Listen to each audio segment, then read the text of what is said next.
स्वागत है आप सभी लोगों का मेरे चैनल साइंस टू टेक्नोलॉजी में। मैं अनुपम विपुल आप सभी लोगों का स्वागत करता हूं आज के शो कंप्यूटर वेडनेसडे में। आज हम लोग बात करेंगे वीआर का बड़ा भाई के बारे में, यानी कि ऑगमेंटेड रियलिटी के बारे में। तो आइए समझते हैं।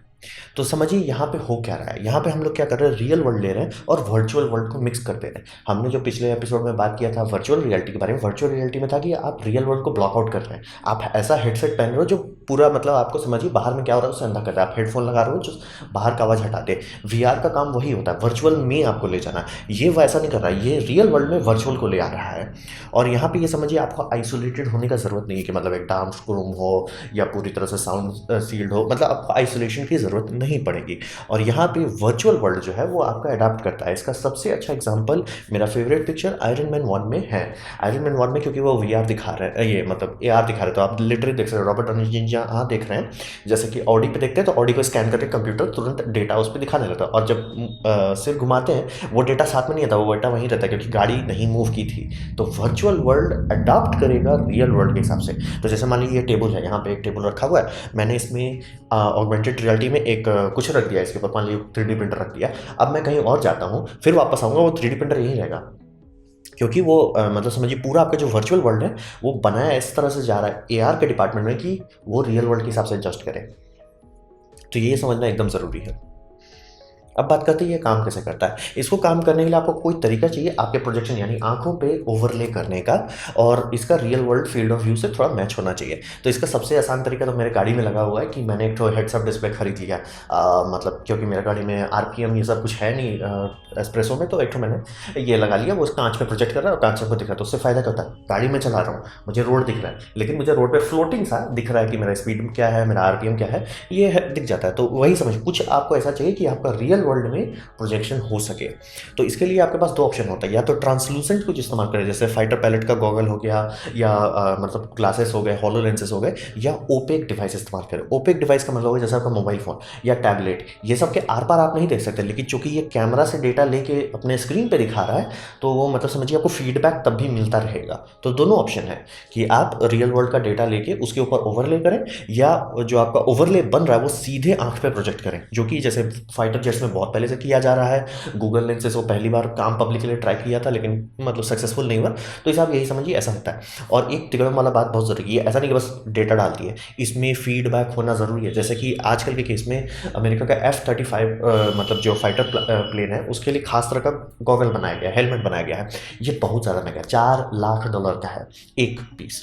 तो बहुत ज़्यादा महंगा है। ऐसा क्या खासियत, इसमें खासियत है कि प्लेन में एक इंफ्रारेड सिस्टम लगाया गया जो हर तरफ लगा हुआ है, और वो पूरा तरफ से डेटा कलेक्ट करके मिसाइल वार्निंग सिस्टम के तौर पे काम करता है। वो उसका काम था। फिर किसी इंजीनियर को आइडिया, एक मिनट हम 360 डिग्री व्यू रखे हुए हैं, वो पायलट को क्यों ना देते। तो पायलट को देखने से ज़्यादा, जैसे मान लीजिए प्लेन उड़ा रहा है, पायलट बहुत ऊंचाई पर उड़ रहा है अपना आराम से, नो टेंशन नहीं, लेकिन नीचे से कुछ जा रहा है। अब पायलट को देखने के लिए जनरली टिल्ट करना होता था, पुराने टाइम में टिल्ट करके देखो ताकि इधर से दिखे। अब उनको कुछ नहीं करना, बस मुंडी नीचे करेंगे क्योंकि ये प्रोजेक्शन दिख रहा है। इसके पास फीडबैक है कि पायलट का सिर कहाँ है, फीडबैक के चलते उसको समझ आएगा, वो नीचे देखने की कोशिश कर रहा है। आई ट्रैकिंग रहता है ताकि उसको पता चल जाए कहाँ पे वो फोकस करने की कोशिश कर रहा है, और कैमरा सीधे दिखाया। तो लिटरली वो लोग प्लेन है, प्लेन के नीचे देख पा रहे हैं, एक्सरे विजन जैसा। तो ये समझिए फीडबैक लूप होना जरूरी है। जैसे कि आप कैमरा मूव कर रहे हैं, वो सामान आसमान में नहीं लटका रहना चाहिए, वो वहीं एंकर हो जाना चाहिए। एंकरिंग करना बहुत जरूरी है, इसलिए फीडबैक लूप बहुत जरूरी है। तो कैमरा के ये मतलब मोबाइल के केस में कैमरा से ऑब्जेक्ट ट्रैकिंग की जाती है कि जैसे वो कोशिश करेगा होराइजन डिटेक्ट करने की, जमीन कहाँ पे है, जमीन डिटेक्ट करेगा। फिर एक दो सामान पे वो ट्रैकर लगा देगा, जैसे कि पुराने कैमराज में होते थे ना ऑब्जेक्ट ट्रैकिंग, ये उसी का बड़ा भाई है समझ लीजिए। तो यही इसका काम करने होता है। किसी तरीके से आपको हम डेटा देंगे, वो डेटा आपको हम ट्रांसपेरेंटली भी दे सकते, जैसे फाइटर जेट के केस में गॉगल्स हो गए, या ओपेक कर सकते हैं कि मोबाइल हो जाए, टैबलेट हो जाए, और कुछ ना कुछ फीडबैक होना चाहिए। बस ऐसा नहीं कि बस वीडियो चला रहे हैं, वीडियो चलाने जैसा नहीं है। अब बात करते हैं इसका बेसिक लेवल, आम लेवल पे कैसे इसका बात करें। थैंकफुली ये टेक्नोलॉजी इतना मतलब डिमांडिंग नहीं है कि हमारा स्मार्टफोन नॉर्मली जो है वो काम कर सकता है। और ऐसा क्यों है, हमारे स्मार्टफोन एआर क्यों कर पाता है, उसका कारण है कि हमारे कैमरा में खूब डेवलपमेंट हुआ है कैमरा टेक्नोलॉजी के मामले में। और बहुत ही भयानक हाई स्पीड कैमरा अब आपके मोबाइल फ़ोन में मुंह दिखाई का दिया जाता है। 4-5 ठो दे देते हैं, 6-7 ठो दे देते हैं, कभी कभी थोड़ा फाउंड में जाते हैं। तो ये इसमें कैमरा है, फिर उसके बाद एक्सेलेरोमीटर है, प्लस ये सब को प्रोसेस करने के लिए प्रोसेसर भी आजकल बहुत पावरफुल हो गए, यानी कि मेरा पुराना कंप्यूटर का जिस लेवल का प्रोसेसर है उसे अगर टेराफ्लॉप्स में नापे, ऑलमोस्ट वही टेराफ्लॉप मेरे पॉकेट में रखा हुआ है। तो ये समझिए, ये तीनों चीज़ का मिलाने के कारण ये हो जाता है कि अब आपका मोबाइल फ़ोन एज ए मतलब ऑगमेंटेड रियलिटी का इक्विपमेंट बिहेव कर सकता है। इसको वर्ल्ड अवेयरनेस चाहिए और ऑब्जेक्ट डिटेक्शन चाहिए। तो जैसे आप लोग देखते हैं गूगल का एक लेंस ऑप्शन है कि आप गूगल का लेंस लीजिए, कोई भी साइन है उसके ऊपर रखिए, गूगल उसको ट्रांसलेट कर देगा जो आपका लैंग्वेज प्रेफरेंस है। जैसे मान लिया आप ये रशिया का लग रहा है शायद, जो भी हो रशियन है, वो आपका ट्रांसलेट कर देगा इंग्लिश में। आप जैसे साउथ इंडिया में रहते हैं तो आप तमिल सेट करके रखो तो इंग्लिश स्टॉप साइन को वो ये तमिल में बदल देगा। तो ये सब हो रहा है, ये रियल वर्ल्ड है ये। और पोकेमॉन गो का मेनिया तो इतना जोर से चढ़ा था, वो आपको पता ही हुआ है कि ये एक बेसिक लेवल की एआर टेक्नोलॉजी, लेकिन इसका काफ़ी इस्तेमाल होता है। और इस समझिए गेम से लेकर ट्रांसलेटर ऐप से लेके, और अभी तो इंस्टाग्राम इसके ऊपर अपना समझ के पैसा खर्च किया है, अपना समझ के, क्योंकि इंस्टाग्राम का फिल्टर जब सरप्राइजिंगली एआर के मामले में काफ़ी अच्छा है, मतलब बहुत एपिक नहीं है लेकिन काफ़ी अच्छा है। और आपको थोड़ा सा देखिएगा कि फिडेलिटी इनकी उतनी अच्छी नहीं है, क्योंकि जैसे मान लीजिए क्राउन व्राउन या ज्वेलरी ये सब लगाते हैं, आप जैसे सिर उड़ मुड़ाएंगे वो कोशिश करने लगता है, मतलब उतना भी अच्छा नहीं है लेकिन काम करने लगे। मतलब कोर टेक्नोलॉजी आ गई है, बस समझिए हम लोग 3G पहुंच गए कि अब मोबाइल में डेटा आ जा रहा है, बस 4G 5G का इंतजार है। तो बेसिक लेवल हो चुका है, ये टेक्नोलॉजी आ गई है जिसको आप इस्तेमाल कर भी चुके होंगे लेकिन उसके बारे में सोच भी नहीं रहे होंगे। तो ये समझिए गाड़ी खुल चुकी है। अब बात करते हैं, थोड़ा जीजी लेवल पे आते हैं, प्रो लेवल पे। तो प्रो लेवल में समझिए माइक्रोसॉफ्ट इसी पे पूरा फोकस कर रहा है। माइक्रोसॉफ्ट बनाया HoloLens 2। माइक्रोसॉफ्ट का HoloLens 1 बनाया था, वो सीधा सीधा डेवलपर प्रोटोकॉल था। वो मतलब वो चाहते भी नहीं थे कि हम पब्लिक के पास जाए, वो बना रहे थे डेवलपर्स के लिए कि ठीक है हम डेवलपर्स के लिए बनाते हैं। डेवलपर पहले समझ तो नहीं कि इसका करना क्या है, इससे क्या किया जा सकता है, उनका फीडबैक लेके फिर एक फाइनल प्रोडक्ट बनाएंगे। तो ये फाइनल प्रोडक्ट से समझिए फाइनल प्रोडक्ट के पास है, और ये इन्होंने सीधा सीधा फोकस किया कि प्रोफेशनल्स को बेचा जाएगा। तो इनके लिए प्रोफेशनल्स का क्या मतलब, इनका मतलब होगा आर्किटेक्ट्स को, डॉक्टर्स को, ये सबको बेचेंगे। तो बोलेंगे ये सबको एआर का क्या जरूरत है। बात यह है कि देखिए हम लोग जो एआर का नॉर्मल इस्तेमाल करते हैं वो काफ़ी कैजुअल इस्तेमाल है, मतलब ट्रांसलेशन आप कह सकते हो कि थोड़ा इंपॉर्टेंट है, लेकिन वो मतलब समझ रहे हैं वो उतना इंपॉर्टेंट चीज़ है। लेकिन माइक्रोसॉफ्ट फोकस कर रहा है कि खास तरह के लोगों पे, जैसे कि डॉक्टर्स पे। डॉक्टर्स को कई बार जैसे जो वो आजकल रोबोटिक सर्जरी करते हैं या मतलब पिन होल सर्जरी कर रहे हैं, तो उसमें हमेशा ये दिक्कत होती है कि देख थोड़े पा रहे हैं कि कहाँ जा रहे हैं। अब ऐसा थोड़े पूरा काट के खोल के रख दो, ऐसा थोड़े इंसान है भाई, कंप्यूटर थोड़े कि खोल के रख दिए। तो अब उसके लिए होता है कि अल्ट्रासाउंड से डेटा आ रहा है, एक्सरे से डेटा आ रहा है, ये सबसे डेटा कलेक्ट करके ये डॉक्टर कोशिश करते हैं काम करने का। अब बात बन रहा है कि वो डेटा कैसे देख रहे हैं, स्क्रीन पे देख रहे हैं, मतलब यहाँ पे हाथ चल रहा है और स्क्रीन पे डेटा देख रहे हैं। यही हॉलोलेंस है, हॉलोलेंस वहाँ पे प्रोजेक्ट कर सकता है। तो यही एक मतलब फिलिप्स के साथ हॉलोलेंस का बहुत अच्छा पार्टनरशिप है। फिलिप्स बहुत बड़ी मेडिकल कंपनी है, तो बम बम दोनों का इंटीग्रेशन हो रहा है कि मतलब ऐसा ऐसा सर्जरी में डॉक्टर को फटाफट काम करने में मसला क्योंकि देख लेता है। और चूंकि हॉलोलेंस बहुत प्रोफेशनल के तौर पर है, इसमें सेंसर की कमी नहीं है, ये आई ट्रैकिंग भी रखता है। तो मतलब अगर मान लीजिए डॉक्टर देख रहा है और डॉक्टर को कोई और रिपोर्ट देख रहा है, जैसे मान लीजिए उसने फोकस किया हुआ है कि हम अल्ट्रासाउंड का डेटा देख रहे हैं, उसी से काम कर रहे हैं, फिर वाले नहीं एक मिनट हमको एक्सरे का डेटा चाहिए, वो आंख घुमाएगा, एक्सरे का डेटा पे वो डिटेक्ट, कंप्यूटर डिटेक्ट करेगा कि ये कुछ और देखना चाह रहा है, उसको सिर भी नहीं घुमाना पड़ेगा, तुरंत वो डिटेक्ट करके वापस ले आएगा, फोकस कर देगा। तो मान लीजिए जैसे 3 डेटा पॉइंट चल रहा है, 3 वीडियो चल रहा है जो अभी होता है नॉर्मली, वो आराम से स्विच कर सकते हैं, उनका गर्दन भी ऐसे ऐसे नहीं होगा, वो बस आंख आंख मतलब गया कंप्यूटर समझे, अच्छा तुम इधर देखना चाहते हो, हम उसको फोकस में ले आते हैं। तो माइक्रोसॉफ्ट का इस तरह के मार्केट को वो फोकस कर रहा है। जैसे कि जो लोग इंडस्ट्रियल मशीन्स को रिपेयर करते हैं तो उसमें बहुत सारा चीज़ होता है, बहुत सारे कंपोनेंट होते हैं, अपना समझ के कंपोनेंट होता है। जेट इंजन में अपना समझ के कंपोनेंट, अब उसमें कोई बोल रहा है कि भैया ये जेट मतलब आपको सेंसर बता दिया, आप जेट इंजन में जो सेंसर था कि हमारा ये वाल्व उड़ गया है, ठीक है, अब वो वाल्व है कहाँ, मतलब अब कहोगे प्रोफेशनल है, हम 70 साल से काम कर रहे हैं, हमको पता है, तो ऐसा आजकल नहीं होता। पहली बात बहुत ज़्यादा नए मॉडल्स बनते हैं, प्लस इंजीनियर सब ये होते हैं जनरलाइज्ड होते हैं कि मतलब बोइंग का अपना इंजीनियर नहीं भेजा जाएगा एयरपोर्ट में, जो नॉर्मल इंजीनियर है वही उसी को रिपेयर करना, और नहीं हो पाए तब बोइंग भले किसी को भेजेगा।